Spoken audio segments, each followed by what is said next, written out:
Well, good afternoon, everybody. My name is Lenny Enzel. I am a member of the Army Nurse Corps Association, and I will be your monitor for today's webinar.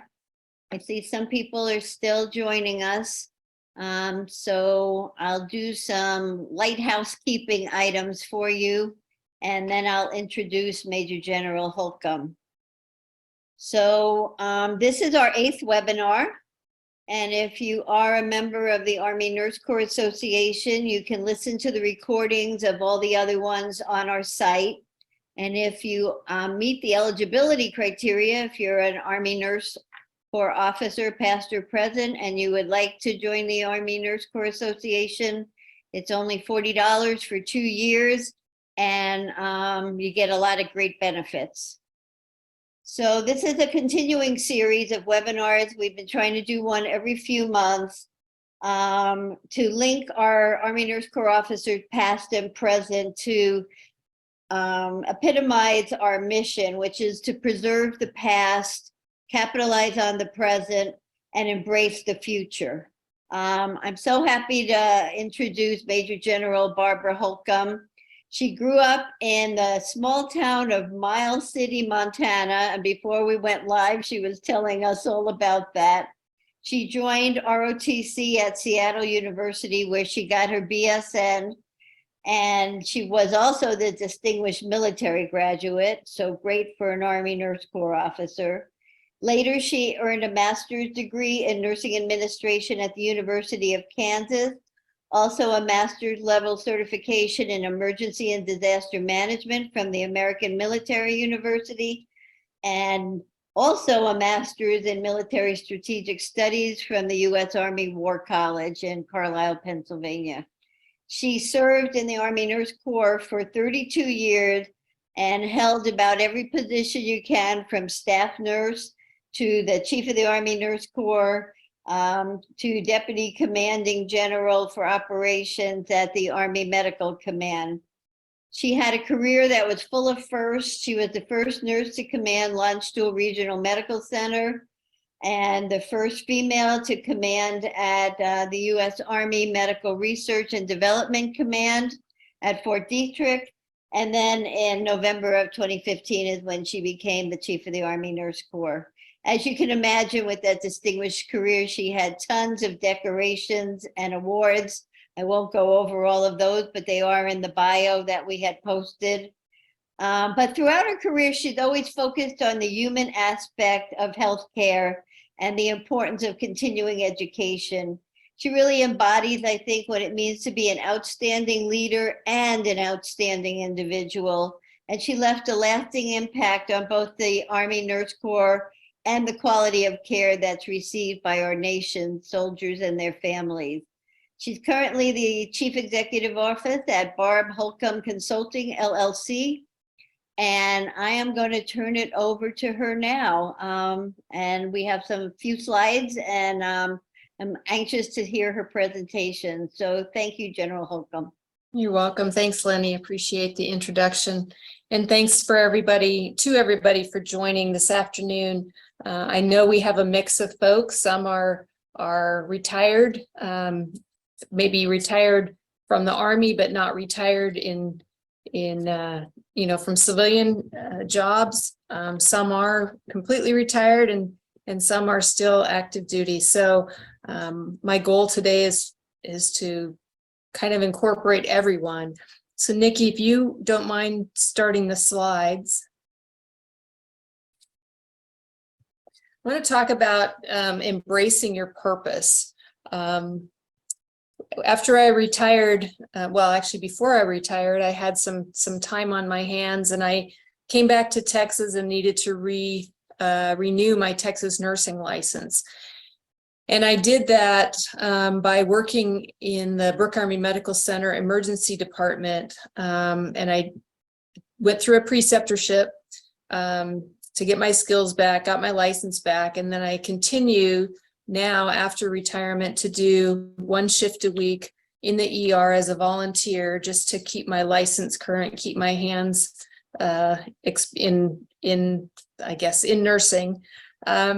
And what I've seen around me as I do a shift and come home, and I see it on some of the Facebook pages that I'm part of, that it's really easy to get bogged down by the daily stressors that everybody has, and we forget why we do what we do. So I know that not everybody here is actively practicing as a nurse, but I hope that some of this information will resonate with you somehow. So if you go to the next slide, I wanted to be a nurse from the time I was 10 on, and my main reason was because I just wanted to help people. My brother got his foot caught under a lawnmower when he was, I don't know, I was about 8 or 10, and he was much younger. But I just remember, I have no idea how I knew what to do, but we lived out of town and it was faster for us to go to the hospital and for an ambulance to come out. And I just remember being fascinated by looking inside his foot, while I held it up and to, because I figured the bleeding would stop that way. But that was kind of the first thing. And then I got my appendix out when I was 10. And the nurses taught me how to change a bed with somebody in it. And I just thought that was so cool. So from that point on, I wanted to be a nurse. And throughout my career, I've done lots and lots of different jobs, and many of them were not in nursing. But I have to tell you that doing the shift in the ER is probably the highlight of my week. So what is a nurse? I put some definitions here. This one comes out of Webster. Basically, it is to help people, but it's a licensed professional. I'm not going to talk too much about Army nursing because the definition of a nurse doesn't change. The environment changes for an Army nurse. The opportunities are different for an Army nurse. The population of the patients are different, but the basic definition and the characteristics of a nurse remain the same.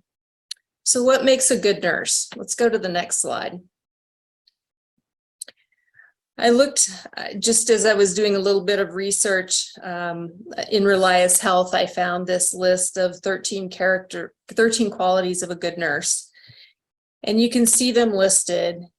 And what struck me was that they're very, very similar to characteristics of a good leader, of a good officer, and certainly other professions. And you could change the commitment to patient, you could change that to student, you could change that to staff.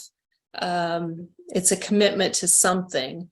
But the authors, Cornell and Vaugh, basically identified these 13 things, and I'll add one at the end that I think maybe is important as well. The thing about these, I think, is that most are inherent at some skill level, but all of them are learnable or teachable. So you can learn how to do most of these things.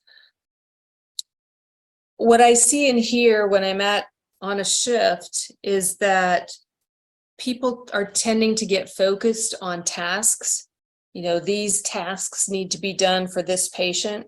They focus on schedules, they focus on training and other obligations that they have during the day. And it sometimes seems to me that the patient isn't the priority. A lot of our systems are designed for the benefit of the staff, for the convenience of the staff, and not necessarily for the patient. And, we go to work there sometimes every day, so we know how things work. Patients coming in might come in once or twice a year, and they don't always understand how things work. So one of the key pieces, I think, for nursing is that commitment to patient, helping create the patient experience. And I want to spend a majority of the time on the patient experience. So if we go to the next page, this is just a list. So there's 7 topics here. The Barrel Institute, which you can find online, has a training program called Patient Experience 101. They've got several other programs as well. But the PX 101, I think, highlights the key components to the patient experience. And when we talk about patient experience, it's really how the patient perceives they're treated, how they're seen, how they're heard, and it's every interaction they have during a visit. We've all been on the receiving end of patients. We've all been patients at some point in our life. And if you think back to maybe some experiences you had as a patient, you think about what were the things that made it a good experience and what were the things that didn't make it a good experience. And I think just from strictly an outpatient perspective, if you think about the typical appointment that patients go through, first they have to get the appointment, and that's an hour on the phone with the central appointments, trying to wait for in the queue to get the phone answered, or you may call the nurse advice line and get told to go to the ER. But once you finally get through and you make an appointment, it may be within the time frame you are looking, and it may not be. For some people, just trying to get the appointment is frustrating. Once you have the appointment, then you go and you have to find parking, and that's not always convenient. It's not always available. You may be running late. You here in San Antonio, the traffic is so unpredictable. You can have plenty of time, but suddenly you're late. So anyway, you show up and you might be right on time. You might be running a few minutes late. You get to the place that you're going, the clinic, and the first thing we, have in front of you, you walk and you stand in a line because there's a stop sign there that says stop, wait here. And we've got lines marked, and we've got, see-through barriers, but we still have barriers up between us and the front desk people. And they will, take our ID card. They may ask us why we're there. There's usually very little eye contact. They're focused on putting your information into the computer and giving you your ID card back and telling you to have a seat. You don't know how long you're going to wait. And you sit there and you watch other people come and go. And then when finally somebody might call you, you go in and they ask you the same question, why are you here? And they take your vitals and they do all the things that get you ready for the appointment. Sometimes they'll put you in a room. Sometimes they'll have you go have a seat back out in the waiting room, and then somebody else will call you in. But then when you go into the room, it's basically, they may have you change, they may not, and they just say, okay, the doctor will be in shortly, or the provider will be in shortly, and they leave and they close the door. Well, the patient doesn't know how long they're going to be in there waiting. We don't tell them usually why we close the door. We just say, basically, I've done my part. The next part is for the provider. And then the provider comes in, and what do they ask? Why are you here? A lot of patients will say, well, I explained to 2 other people why I'm here. Why do I have to explain to you? Or you didn't look at my chart. You have no need to know. And so I think just some of the ways that we approach patients. If the provider came in and said, I talked to, Miss So-and-so, and they told me you're here because, or I see from reviewing your chart that you're here for this. What else can we help you with? Those kinds of approaches can change that experience from that one of the unknown for a patient to one of okay, well, at least they're prepared for me. They know why I'm here. And then they go through the appointment, and if they have to go to lab, pharmacy, x-ray, all of those things start a queue again where they're waiting for, a number to be called or whatever. But all of those things make up the patient experience. So what can we as nurses do to change that experience and make it a positive experience for them? And that's the intent behind the patient experience training. the ripple effect is really, the effect of one positive interaction or one negative interaction from the beginning of the appointment or somewhere in can change the outcome of the appointment. I mean, somebody may come in, everything's going perfect until they get to the lab, and then they sit and wait or whatever. Or they get stuck 3 times because they can't get the lab. It can be any one of those things, but that one experience has that ripple effect on the rest of the experience. The other thing that we have to understand is that what matters most to patients isn't the same necessarily as what matters to us.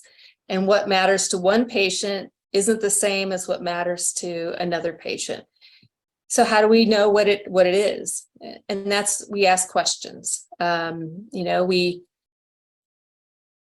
We all know how to ask open-ended questions, but a lot of times in our crunch for time, or depending on the situation, we tend to go with what we think is best for the patient, and we don't always get their input. There's always a place for empathy, but it can't be in a patronizing way. If you're in a chemo clinic, and you're getting a patient or giving a patient chemo and they're emotional that day, we don't want to just pat them on the shoulder and say everything's going to be fine. We need to find out why they're emotional. What are they going through? Can we get them any resources? What can we do to help them? So there's certainly the place for empathy in every interaction. Measurement is another thing, and we measure the effectiveness or the patient experience by surveys. Now, I know I've gotten surveys after almost every visit, and because I know that the facility gets money, if I give them a good response, I will usually give a response.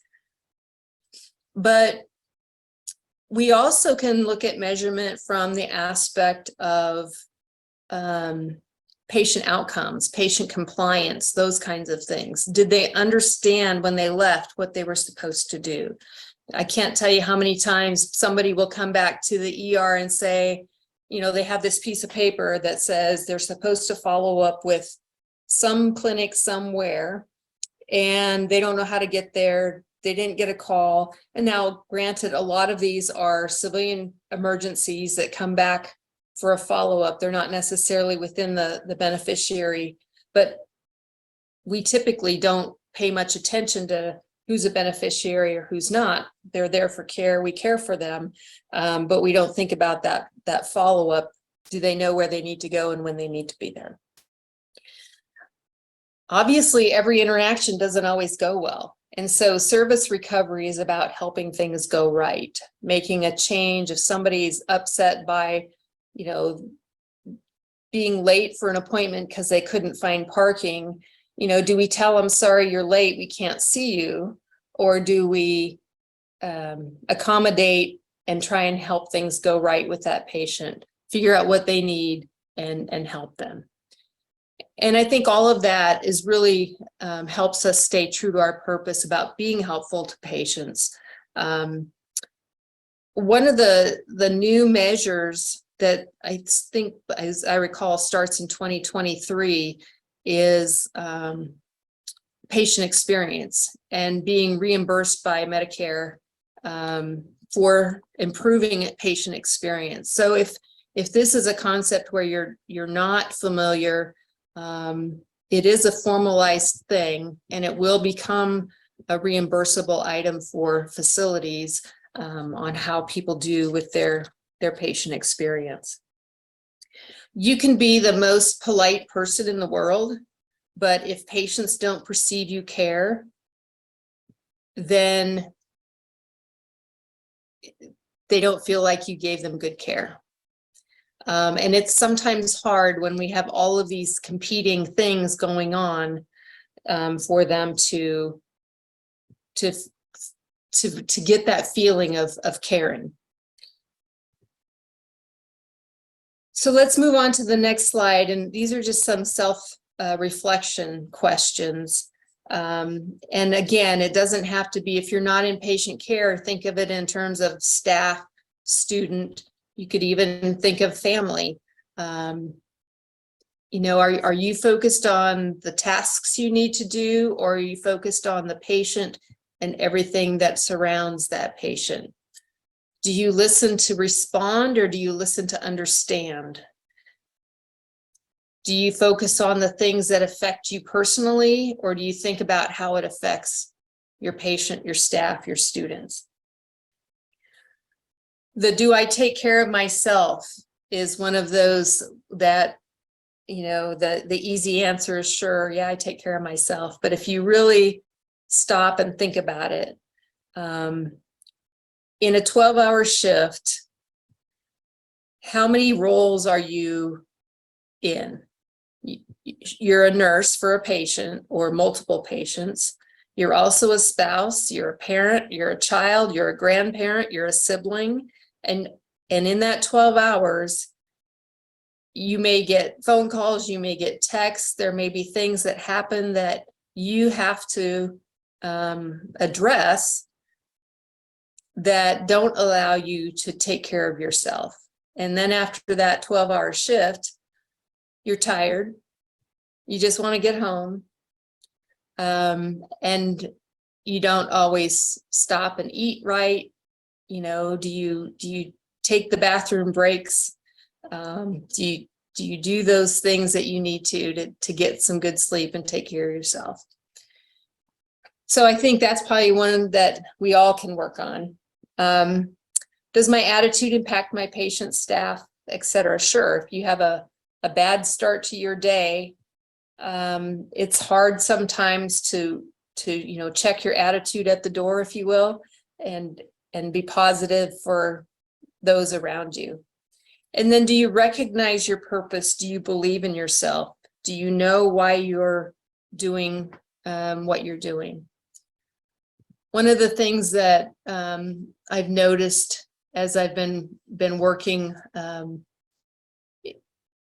those who've been in a military facility or only worked in a military facility, whether they're civilian or military nurses, they get frustrated with how things are, and they think nothing changes, and they don't, as they rotate through every couple of years, they don't always know the history of how things have evolved. And there, at the BAMC ER, for example, there are several nurses who are contract nurses and they work in other facilities, and they love working at BAMC because there's a housekeeping staff, they get a lunch break, there's plenty of resources available to them, and they have experiences in other hospitals in the community that they don't have those same resources. So they love working at BAMC. And it's an interesting perspective for them to be talking to, let's say, a young Army nurse who has only worked in a military facility and things aren't, you know, up to par according to them, but you've got a civilian nurse who's got this experience where this is great. So it's really about those perspectives. So let's go on to the next slide. In my years of experience, I have determined that these things hold true in every setting. It doesn't really matter what job, what task you're doing, what setting you're in, these things apply. So we'll go through these. The first one is, at the root of everything is communication or lack thereof. If you think about everything that happens, good or bad, it's usually a result of good communication, good listening skills, positive or at least confirmatory feedback.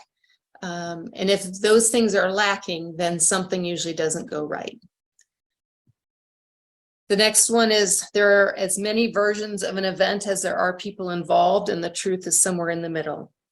People don't look at things the same way, the same thing in the same way. We bring our life experiences, our values, our beliefs, our behaviors, and even our vantage point. You know, if you see a fight break out and you're looking at it from one side and somebody else is looking at it from the other side, they're going to see different events. And so you always have to get the other perspectives, get more than just one side of the story. The next one is the first report is never accurate. React appropriately and gather the facts. And you see that in the news, you know, breaking news, something's going on. And then as time events or time and facts are gathered, you discover that it was either not really as bad as they initially thought, or it's much worse than they initially thought. And I use this one quite often when I was in command, and you would get a phone call about something happening.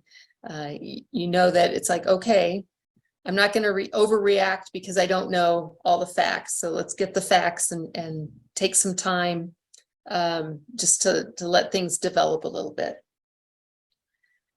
The next one is, what do I need to do with the information and who else needs to know? And I think this is important, especially for more junior folks, is that sometimes you get information and you don't know what to do with it.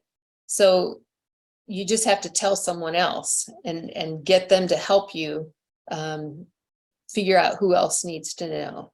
And sometimes your only role is to pass it on up the chain. But to get information and then sit on it usually takes you back to number one, and the lack thereof communication. The next one then is, comes from Arbinger training, but how am I a problem for others? How can I be more helpful? And how can I make things go right? And when you think about how am I a problem for others, think of it in terms of, is there something that I do that makes somebody else's life harder?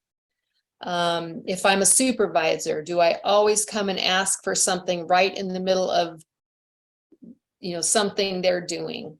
Am I disruptive in the way I approach people, or you know, just, is there something that I'm doing? And the only way I can find out is ask.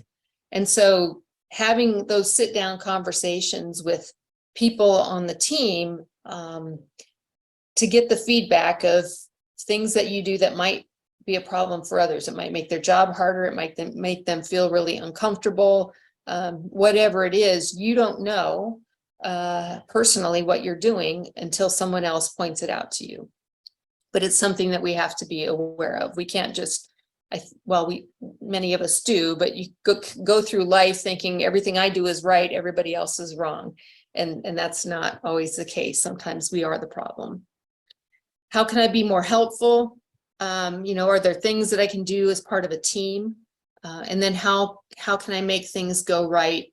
And it should, and that's really about that service recovery. If you go back to the patient experience, did something happen that got screwed up?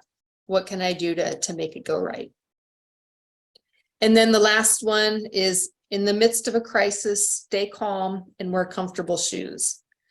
I would add calm to the list of characteristics of what makes a good nurse, because that is a key to any situation. But particularly in nursing, even if the patient is in extremis, the nurse has to stay calm. Most nursing shoes are comfortable, but I have found in other environments, I think my combat boots were my most comfortable pair of shoes.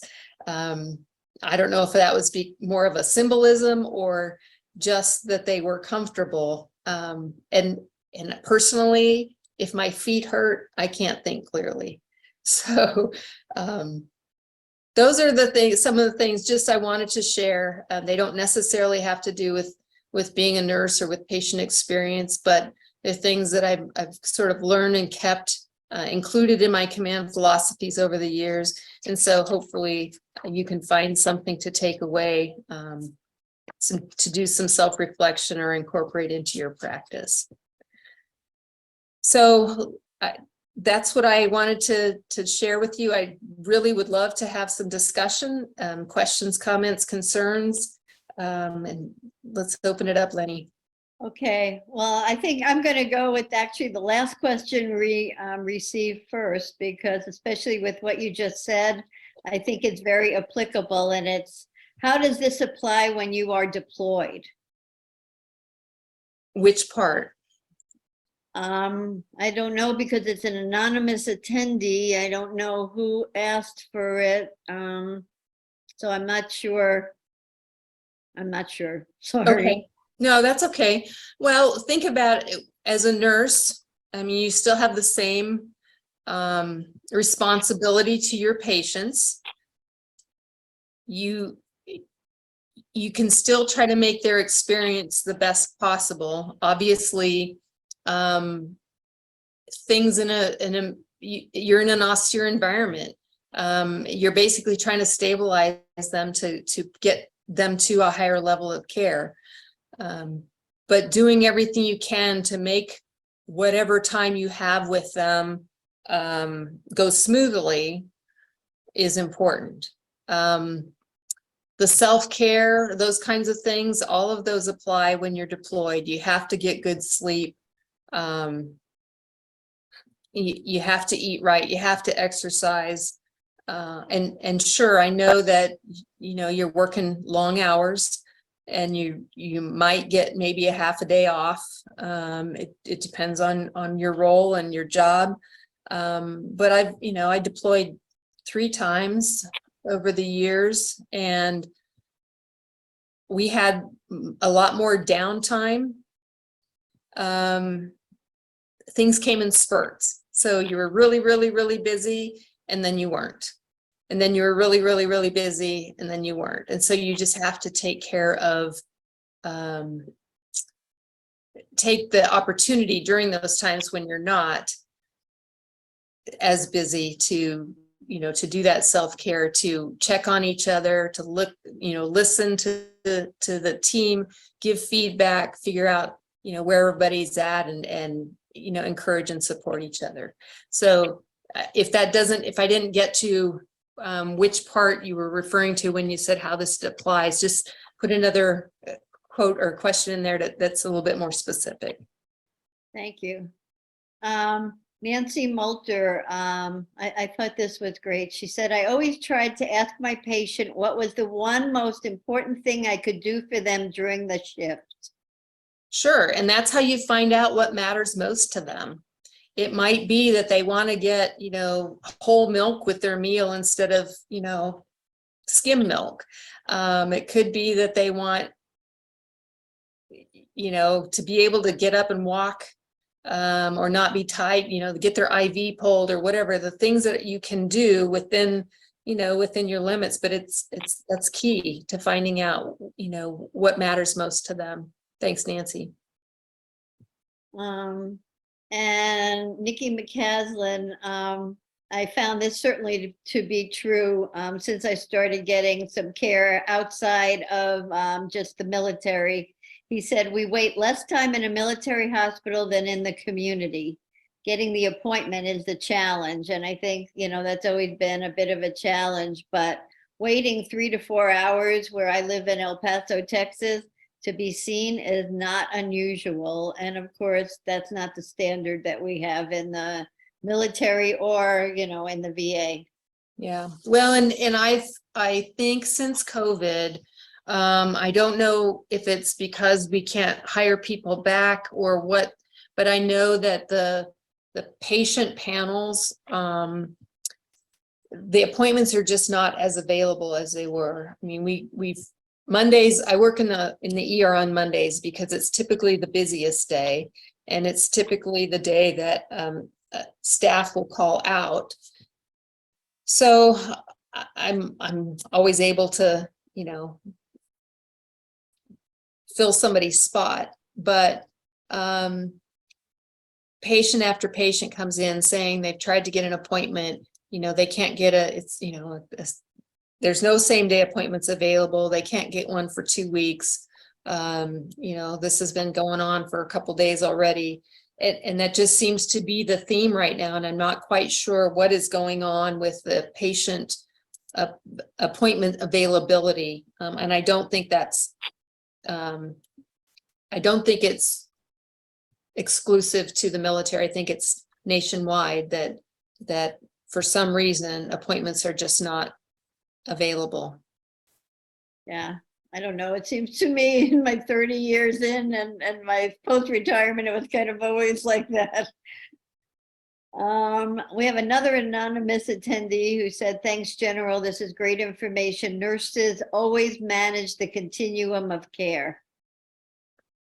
And they should. And I think the more seasoned, experienced nurses do that. I think our younger nurses tend to be task oriented. And so we need to help them as they develop and grow to extend their skill set across that continuum of care. And I think that's really important as we think about retention and recruiting, especially that we talk to nurses about these things so that they understand the grass is not greener outside, and they really do have it good. Now, granted, you can have a miserable experience because of a leader or of a person, but the thing I like about the military is either you leave or they leave, usually. And so, everything is short-lived. We just have to have patience and be able to work through that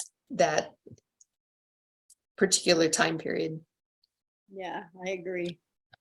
And Colonel Hope Williamson Yonce, who is our acting corps chief, said, is the patient care experience competency built into orientation, and should it be elucidated? So I don't think that it is built in as a patient care experience as that type of training. I certainly think it should be, especially if it's going to become a measured thing. If there's going to be reimbursement for it. Obviously, I'd like to think that it's common sense that we do things that are helpful to the patient and that takes the patient. I mean, we talk about patient-centered medical homes, but when we think about it, how patient-centered are they really? Again, it's on what works best for the staff to get the patients in and out. And I sometimes refer to that as conveyor belt medicine. But it needs to be identified separately, I think, as specific training in that patient care experience. Not that I want to add more training. Trust me, there's plenty of training to go around that we probably don't need to add a bunch more, but we do need to call it out, I think, and help people understand their role, because the patient experience is not just the nurse. It's the front desk clerk. It's the people in the parking lot. It's the people at the gate. It's every single person who's involved that has that impact on that patient experience. So I'm interested. There's a lot on moral distress now, and I'm interested in how you'd maybe dealt with that as a commander, especially maybe at the commanding at the lower levels, but the moral distress that the nurses are going through now. So I think during COVID, we had several teams that were deployed out of the ER to other facilities, civilian facilities down in the valley in Texas. And I remember one nurse, she was a major, she came back and she was talking about the experience. And she said, we came back because everybody died. She said they went down to a small hospital down in the valley, and it was her and I think 2 other people, and they went in and there was no staff. As soon as they got there, basically the staff left. Providers refused to come in. This was right at the kind of the beginning, at the height, and a lot of people in the ICU on ventilators, and they did what they could. But at a point when they ran out of stuff, and, patients died. And she said, all I could really do was just hold their hand and make sure they didn't die alone. And I could tell that bothered her. It certainly bothered me. There were other nurses who went to New York City and were part of the, they're going to open this big tent and have all these patients, and they sat there because patients didn't come to them. And so they knew there were things that they could be doing to help, but they couldn't because there weren't patients to come. And so I think there's the end of the spectrum, that feeling of helplessness, or both sides of the spectrum, where you've got that feeling of helplessness where you could be doing something but don't have the opportunity, or the other extreme where you're so overwhelmed that you can't do enough, and patients die because of it, or some permanent damage or whatever. I mean, and I think when you think about any sort of critical event, you've got to talk about it. You've got to share those stories. You've got to listen to those stories and help nurses understand that they're human too, and there are things that are out of their control. So they can work through the things that they themselves can control. That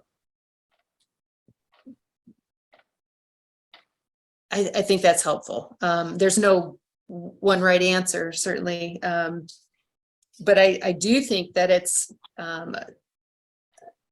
it is moral injury is a thing. And I don't know that everybody recognizes it. They just know that they're frustrated, they're disheartened, they're angry. And I think we have to help them talk through it. I don't know if that answers your question, Nancy. At the last convention, we heard a lot of that, and the nurses who were coming back from deployments in particular were saying that they didn't often get to debrief. Others were sharing experiences that while they were in a critical incident, right after the incident, a team debriefed right then and there and shared what was going on. So there were a lot of good strategies but there doesn't seem to be anything terribly formalized, at least in the military, about it, except that they are moving towards making sure people can debrief. Either we used to debrief after cardiac arrest, but just debriefing after a deployment or debriefing after a bad shift one night or whatever. Right. Yeah, I think we've gotten away from it, and I think it's certainly something we should get back to. So this is a great question, I think. What are your thoughts about the impact of brigade nurses on readiness? Gosh, the brigade nurse is one role I didn't have, that if I could go back, I would love to have that job. Because to me, there are so many things that brigade nurse can do to be helpful to that brigade. I know that I don't know even now today if there is a defined job description. It's been one of those where we've tried for years to nail down the job description, but the nurse would get to the brigade, and the brigade commander would have one thing in mind, and the medical officer would have something in mind, and they weren't always on the same page. But I think that the brigade nurse is really plays a role of a community health nurse, a nurse case manager, an acute care nurse. I mean, there's just, you can do those all three roles in an hour, just depending on who comes in and what you're doing. So I think it should be more than just keeping stats on the, who's got their vaccines and who's gotten their hearing checked and all that. It needs to be way more than that. It needs to be making connections with the other resources in the brigade, the psychologist, the PTs and those folks, keeping your eye on who's struggling in the brigade. And obviously one person can't necessarily keep their eye on everybody. But you can certainly point the PAs and the providers in the right direction by being engaged and being out there and involved in what's going on in the brigade. I think that role is could be one of the most impactful roles on young soldiers and young medics, because you should be teaching and training them. So Thank you. I those are know, my thoughts. I know when it first started, I mean, a lot of the nurses in that role were struggling because, you know, the brigade commander didn't know what to do with them. They weren't quite sure. It was, I mean, some people really had very unpleasant experiences. So I hope that is something that we can work on and formalize, because it can be a great benefit. Yeah. The next question, leadership opportunities abound in the Army. How did that change over the course of your career? And, you know, as I already said, you've commanded at about every grade that you ever held. So maybe you could share some of that with us. Well, so when I was in ROTC, they wouldn't let me be the battalion commander because they said that nurses would never command. And I took that as a challenge because that's one thing I wanted to do. So it was like they threw a gauntlet in front of me and I decided to, you know, pick it up and take it forward. It turns out I was the third nurse to command at the captain level. There were 2 others in the training brigade here at Fort Sam in San Antonio that I'm aware of. I think some of the reserve components had nurses in command, you know, in those units, but active duty wise, I was the third. And it was, you know, it was something that I enjoyed doing. I was I felt a tug back to nursing. It's like, okay, how can I do this and still, you know, be a nurse? So I tried to teach like ACLS and BLS to try and, you know, keep those skills up. And I reached a point where I couldn't do both. I had to, you know, sort of do one or the other. But I had enough back and forth of, you know, in command in a staff nurse role, in a clinical nurse role, in a CNOIC role, that I was able to sort of keep my skills. I have to tell you though, that when I came back and did my preceptorship as a nurse, I realized there was so much I had forgotten. And it was more than just learning where things were. I had to stop and really think through processes and procedures. And, you know, the best invention that had changed from my time as a lieutenant in the ER to my time now in the ER, truly the best invention is the vacuum tube for urine. So you just stick it on a little cup and it fills the vacuum rather than pouring urine into a tube or trying to ship the cup into the tube system. That's a simple thing, but it you know, it's an amazing invention. So opportunities did change. The brigade nurse role came out. ROTC nurse counselors had been around, White House nurses had been around, but the opportunities to command are probably the thing that changed the most, and opening things up to sort of best of show, not best of breed, as General Horho used to say, where things weren't specifically identified as being a you know, you have to be in this AOC in order to do this job. They became much more flexible. And then obviously having females in combat arms, that's another opportunity. You know, you can go to Ranger School, those kinds of things for the bigger Army are huge changes over coming in and sort of being set in certain pathways. overall, I think we've made a lot of progress, and you'll hear that the Army is sort of a microcosm of the rest of the world. And that is true. But I think that the Army tends to adapt and become flexible as long as you've got the right attitude and don't expect things to change just for you. One of the things that, as I was at HRC, I would manage the 06 assignments, and I would get nurses who would call and say, I have to go here, or I will only go there, or I only will do this job. And at that point, retirement becomes an option as one of your assignments, because if you get to the point where you're not flexible to do whatever it is that needs to be done, then perhaps you need to go where you can sort of define your own job description. So I know I meandered all over that question. I hope it answered the question. But they certainly, I can completely agree, leadership opportunities do abound.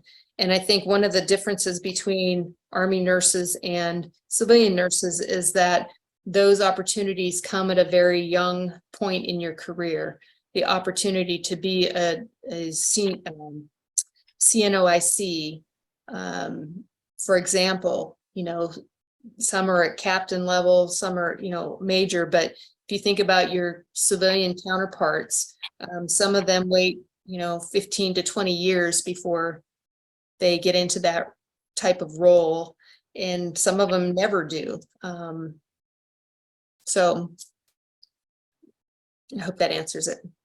There's another question I see here about how the MHS the MHS affected Army nursing. Does the Navy Air Force define nursing practice with the Army, or how does that work?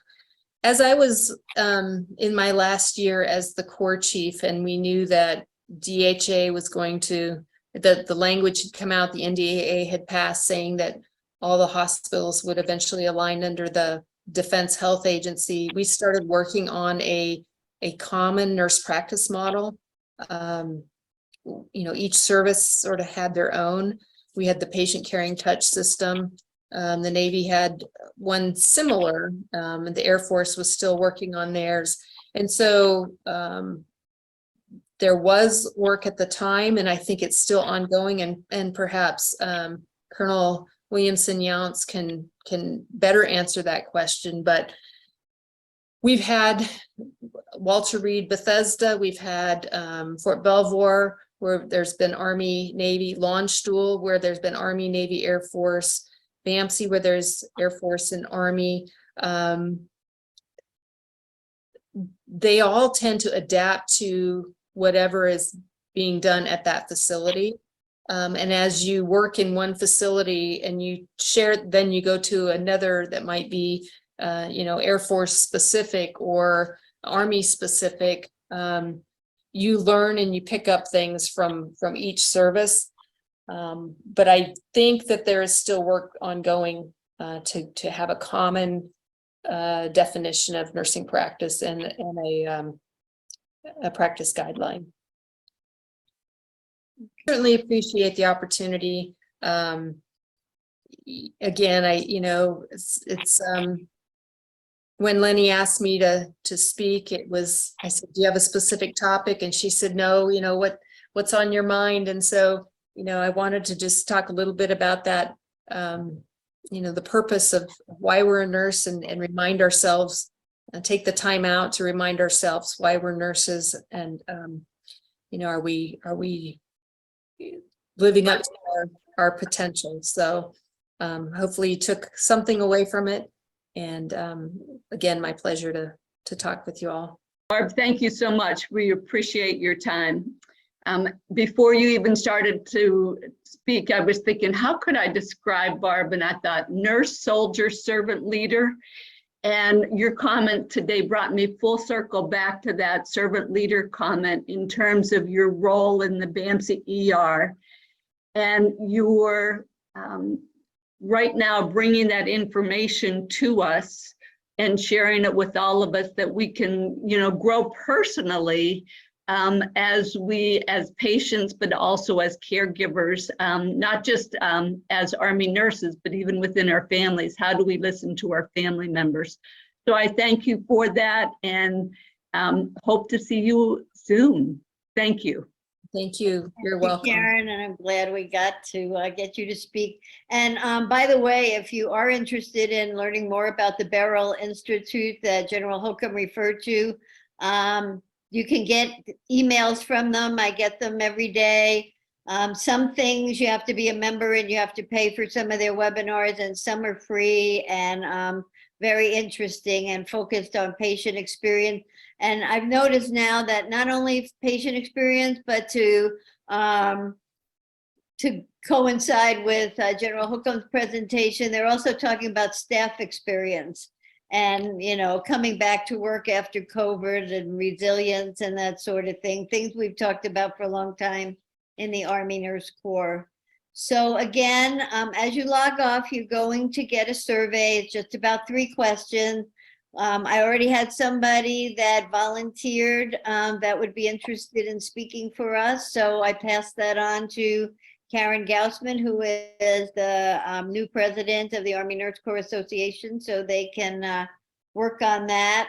And if you are a member of the Army Nurse Corps Association, within a week or so, this will be up on our website, and you can see this presentation as well as the others we've had with Diane Carlson Evans, Colonel Diane Corcoran, talking about near-death experiences. Diane Carlson Evans spoke about how the Vietnam Women's Memorial came to be, and there's several others, a couple of active duty, talking about research, talking about deployment, joint operations was really interesting, working in that environment with other countries. So take a look. And again, if you're not a member, it's only $40 every 2 years. So there's probably a place where you can join if you've been an Army nurse. So thank you again, General Holcomb. Thank you for those of you that put up with a few of the little technical glitches. And I appreciate the ANCA folks asking me to moderate this, and we will get the word out on when we're having our next one. So have a great rest of your weekend. Thank you.